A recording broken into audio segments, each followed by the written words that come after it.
Hey everybody, Hoosier Jedi here with another review for you. This time, I'm doing the review for our last Viewer's Choice contest. That was won by LaFlux, who wanted me to review the first two episodes of Spectacular Spider-Man. I just finished watching those a little while ago, and overall, when this show came out originally, I think I caught like one episode of it and thought, well, this seems okay, but to be perfectly honest, I was somewhat turned off by the art style. I suppose maybe it's just I'm in my mind so wedded to the '90s Spider-Man cartoon, which is really that's my Spider-Man cartoon. That's the one that I watched when I was young. So naturally I'm very fond of it, and it had a more realistic style. And not that there's anything wrong with the more cartoony cartoony style that they use here. One of my favorite contained, shall we say, Spider-Man series is actually Spider-Man Loves Mary Jane, which is drawn by Takeshi Miyazawa, and it's very much sort of Japanese influenced series there.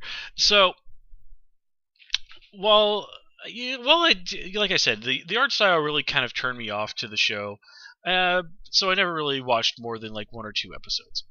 Now, sitting down and sort of watching the show from the beginning, and when I watched it the first time, I just happened to catch some random episode. I like the show quite a bit more, and I'm still not the hugest fan in the world of the art style, but again, that's just a matter of personal taste. The storytelling is really what's the key here, and I have to say, this is really good. It's a very good, at least based on these two episodes, a very good interpretation of Spider-Man. We we get to see in these first episodes guys like Vulture, the Enforcers, and Electro. The Kingpin is alluded to. We get a brief appearance by Hammerhead, and of course we've got Norman Osborn. So really, all the building blocks are there. And what I really like about it as we're going through these episodes, and forgive me for not really delving in too deeply to exactly what is actually going on in these episodes, unlike when I reviewed Spider-Man Unlimited, these are very much kind of like one-shot stories. So honestly, I don't really have a whole lot of.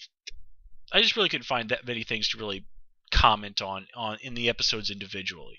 Instead, I'm really just going to focus more on what I think of the series as a whole, which I think is more what I think LaFlux wanted anyway. So, getting right into it, as I said, we have all the elements that make classic Spider-Man stories, classic Spider-Man storytelling. Peter worrying about Aunt May, dealing with Flash, and, Harry having conflicts with his dad. And of course, J. Jonah Jameson being a big jerk, things continuously going wrong with Peter. As I said, just all the elements that make the classic Spider-Man stories. And it's executed in a way that's fun. I mean, Spider-Man has his obligatory funny banter. The action is done really nicely. It feels like I'm watching a well-adapted take on a good Spider-Man story. And really, that's what we watch shows like this for. That's what I watched the '90s Spider-Man for. That's what, in theory, I want to say theory, that is generally what they go for here in Spectacular Spider-Man. It's sort of what they're going for over on the current Ultimate Spider-Man. I suppose I have just a sort of a stronger fondness for the '90s Spider-Man because you could really more pick out some of the more well-known stories from Spider-Man that they were adapting there. I think, took a more direct. It was more direct in drawing from the comics. Here, it seems like they're going for a little bit more with the broad strokes, and there's nothing wrong with that. Spider-Man is something. The story of Peter Parker as Spider-Man is just something that's been reinterpreted constantly in animation and in movies and in comics and in video games. And there's nothing wrong with that. One thing I did like, though, is that we do get just only the very briefest nods to Peter's origin. And you know what? That's good. we all know the story of how Peter Parker becomes Spider-Man, so I'm glad they didn't really waste a whole lot of time on that in the first episode. And another thing that I really liked is that if you're, like me, a longtime Spider-Man fan, and you're very familiar with the lore of Spider-Man, then there's just like so much stuff in here for you to really enjoy. I mean, just all the characters. Like, we had, of course, we have all the obligatory ones. We have Peter, we have Aunt May, we have Flash, and we of course have Kirk Connors and Eddie Brock. All the Spider-Man villains that I've previously mentioned, and then there are more obscure characters that aren't so well known, like Randy Robertson and Sally Averill. I mean, seriously, I could not believe they actually put Sally Averill in this show. And she's one of the characters that, just from her appearances in the Untold Tales of Spider-Man comics from the '90s, written by Kurt Busiek, he really won me over with her as a character and made her very memorable to me. And yeah, seriously, folks, if you can, go read Untold Tales of Spider-Man. It is some of the best Spider-Man comics I've ever read. But anyway, kind of focusing in a little bit more on the individual characters. One thing I noticed, and this is something that's jumped out at me, that one time I did watch the episode, that random episode, is that they've taken Gwen Stacy and kind of made Gwen basically nerdy. Now, if I remember correctly in the comics, it was established that Gwen was indeed a science major when she was a student at Empire State University, but that never really seemed to get a whole awful lot of play, at least in the stories with her that I've read. Here, it's much more direct that she's a geek, and that really seems more in keeping with what they did with Mary Jane in the Ultimate Spider-Man comics.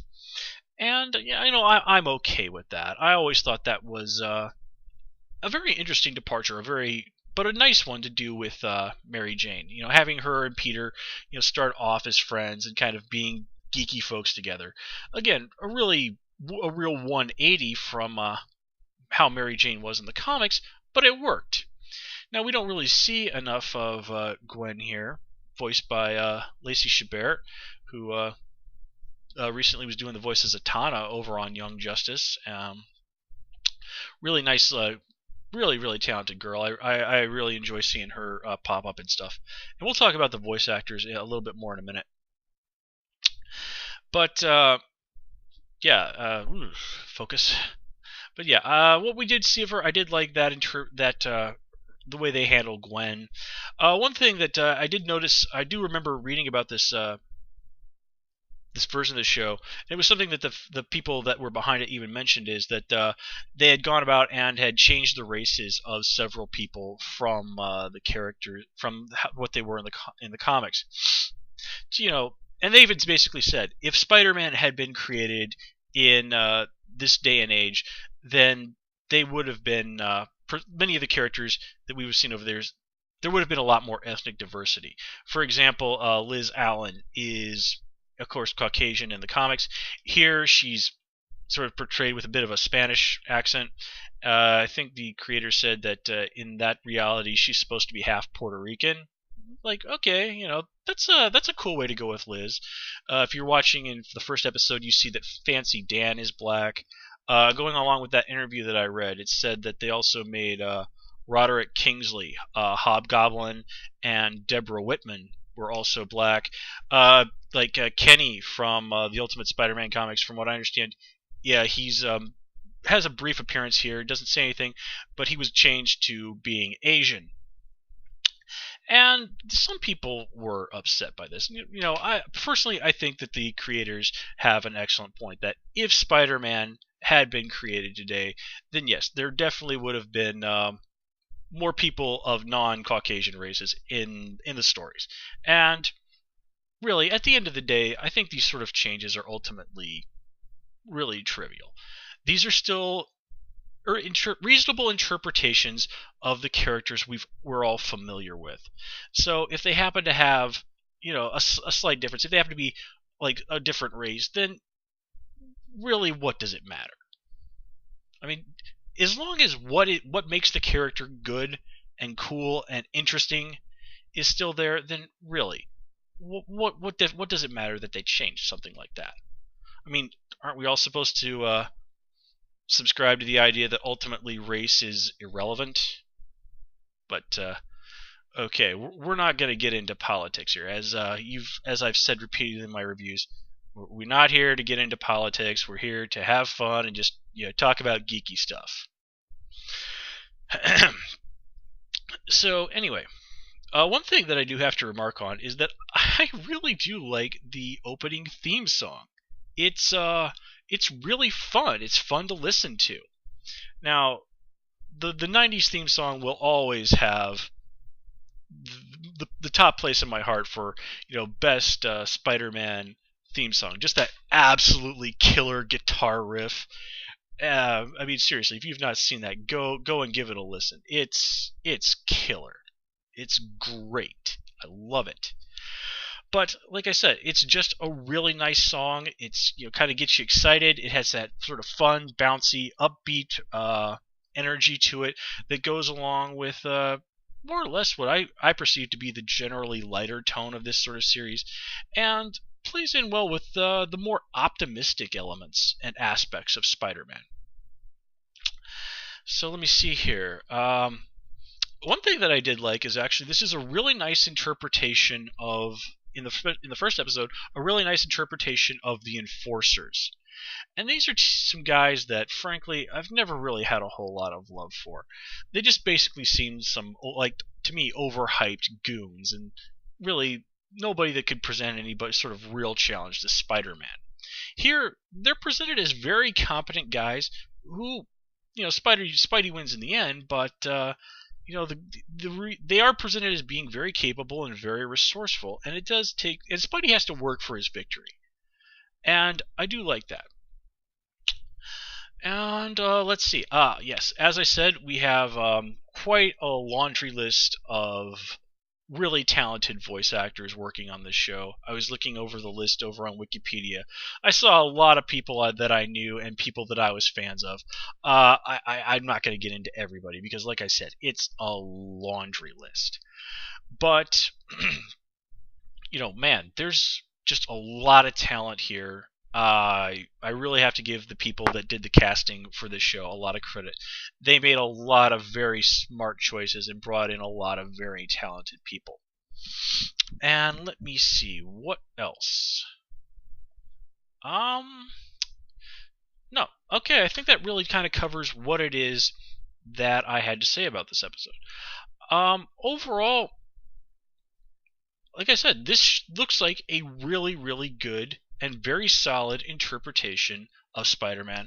It's definitely something that would be a perfect introduction for younger folks to the world of Spider-Man, and it's also something that older fans like me that I think that if they're willing to sit down and go into the show with an open mind, they'd find an awful lot to like. This is, as I said, just a plain good interpretation of Spider-Man. And another thing that I did like is I noticed in the credits that one of the people behind it is Craig Kyle, who has also done some work as a writer for Marvel that I've really enjoyed. I believe it was was it Avengers Academy or Avengers the Initiative where I got into him? I can't remember. But anyway, and of course we have Stan Lee popping up from time to time, as Stan Lee always does in these Marvel things. But again, overall, really nice interpretation of Spider-Man. I can understand why so many people were upset when this show was very abruptly canceled. I do remember the hubbub about that from several years ago. But hey, all good things, right? Anyway, folks, if you haven't seen this series before and you're a fan of Spider-Man, give it a shot. I don't think you're going to walk away disappointed. And with that said, folks, we're going to call it here. As always, please comment, rate, and subscribe. And of course, you can follow me on Twitter at Hoosier Jedi. Till next time, take care and have a good one.